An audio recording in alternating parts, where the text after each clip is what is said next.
जी नाजरीन, welcome back. हम मौजूद हैं पीयूष गौर साहब के ऑफ़िस में। पीयूष गौर साहब बैरिस्टर हैं और ये CKM लॉ कैलगरी में एक बहुत ही मशहूर लीगल फर्म है, उसमें जो है वो लॉयर हैं। हम इनसे आज सवाल कर रहे हैं इमिग्रेशन रिलेटेड मैटर के ऊपर।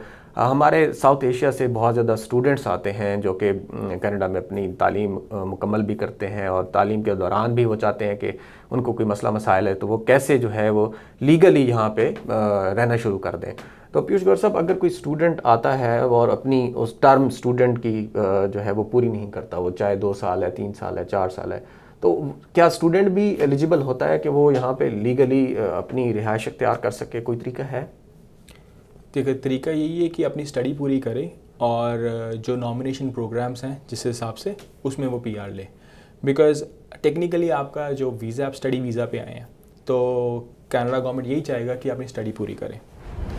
तो बिकॉज़ अदरवाइज़ आपको जो इमिग्रेशन सिस्टम है उसमें अगर आपका कहीं कनेडियन एक्सपीरियंस होता है, कुछ सिस्टम में आप उस स्ट्रीम लाइन के थ्रू जा सकते हैं। ठीक है। या फिर आपका इफ़ यू आप क्वालिफाई कर जाते हो एक्सप्रेस एंट्री के लिए, वही कोई लीगल मैकेनिज्म तो वही है।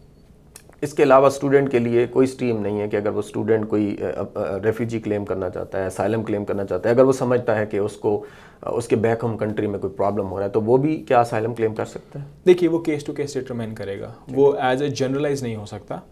एक अगर कोई ऐसा मसला मसाइल है वो लेके आएंगे and then we have to जज वेदर वो एक क्लेमेंट है कि नहीं है, एंड देन वो हम गवर्नमेंट के पास डालते हैं। तो उसके लिए it will depend case to case, ऐसे जनरलाइज्ड एक लीगल वे नहीं है वो। जी। अच्छा पीयूष साहब, मैंने ये पिछले कुछ दिनों में ये नोट किया है कि यहाँ पे लोगों की PR हो जाती है, लेकिन PR होने के बाद उनकी फैमिली जो है वो साल नहीं आ पाती। जैसे हम स्पाउसल स्पॉन्सरशिप कहें, जिन लोगों की शादियाँ हुई हुई हैं पाकिस्तान इंडिया में, उनकी वाइफ और उनके बच्चे यहाँ पे नहीं आ सकते।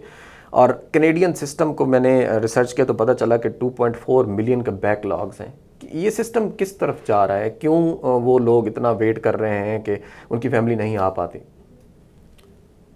देखिए, ये जो बैकलॉग है, आपको पता है कि ये पेंडेमिक ने बहुत एक सब कुछ बैकलॉग कर दिया। आपको पता है विजिटर वीज़ा की फाइल लंबी चली गई थी।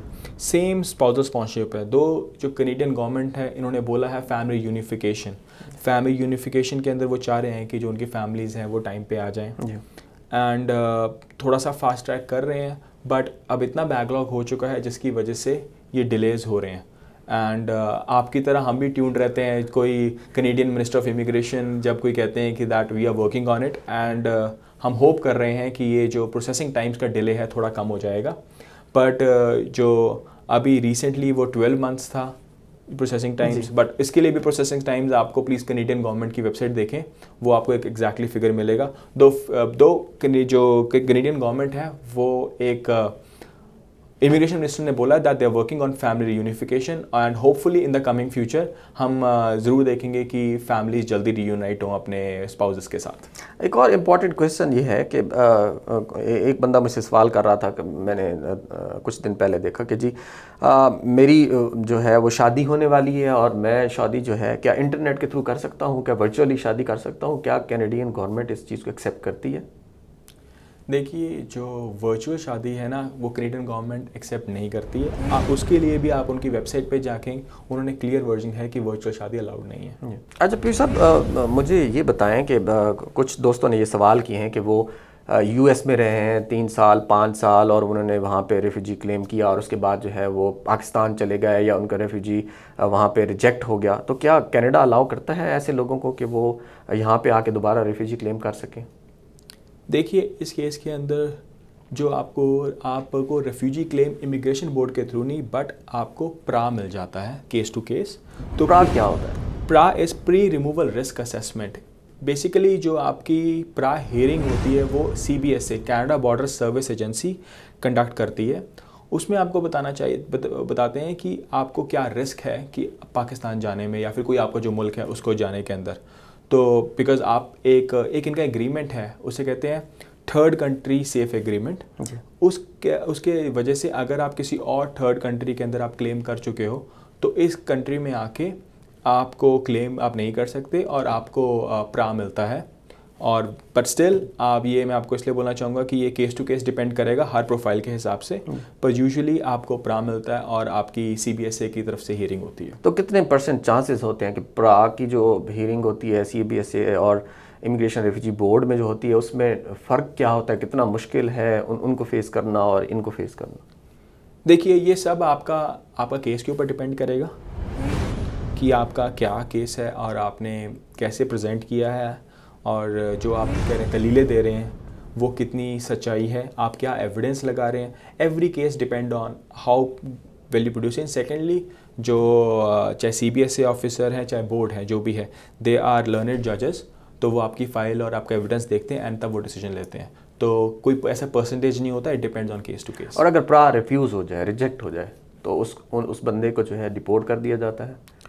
अगर आपका प्रा रिफ्यूज़ हो जाए तो आपके पास एक रेमेडी होती है कि आप फेडरल कोर्ट जा सकते हो एंड आप बता सकते हो कि जो आप दे रहे कि वाई आपने ऐसे क्या दिया था जो कोई प्रा में कंसिडर नहीं हो, या जो भी रीजंस हैं, एंड आप फेडरल कोर्ट में उसकी अपील कर सकते हो एंड फेडरल कोर्ट तक आप फिर फेडरल कोर्ट में अपील कर सकते हो। अच्छा, अब डिस्कशन हमारी चल रही है रेफ्यूजी के ऊपर कि अगर जो रेफ्यूजी क्लेम करता है, बिलफर्ज किसी का रेफ्यूजी फर्स्ट स्टेज के ऊपर जो है वो रिजेक्ट हो जाता है, रिफ्यूज़ हो जाता है, जैसे अभी आपने प्रा की बात की कि वो फेडरल कोर्ट में चला जाता है, तो क्या उस रेफ्यूजी क्लेम करने वाले को भी ऑप्शंस होती हैं कि वो अगली किसी स्टेज पे जाके उसको इंसाफ मिल जाए या वो उसको रेमेडी मिल जाए? हाँ जी, अगर आपका रेफ्यूजी क्लेम रिजेक्ट हो जाए तो आप रेफ्यूजी अपील डिवीज़न में जा सकते हो। वो एक एपीलेट बॉडी होती है, तो रेफ्यूजी अपील के अंदर आप बता सकते हो कि आपने क्लेम में ये एविडेंस दिया था जो कंसिडर नहीं किया, जो भी रीजंस हैं जो आपके अपील के ग्राउंड्स होते हैं, एंड तो आप रेफ्यूजी अपील डिवीज़न में जा सकते हो। सेकंड बॉडी वो बनती है एपीलेट की। तो इसका टाइम ड्यूरेशन क्या होता है कि अगर फर्स्ट आपकी जो हियरिंग है वो 4 से 5 महीने में, आगे जैसे कि आपने बताया कि वो काफ़ी फास्ट ट्रैक के ऊपर ये चीज़ें चल रही हैं, तो कितना टाइम लग जाता है उसको अगली कोर्ट्स में इंसाफ मिलने तक?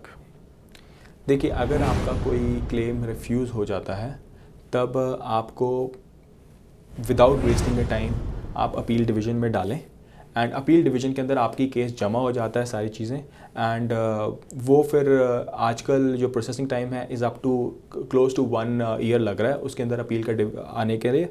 तो as such it differs from case to case और जजेस टू जजेस।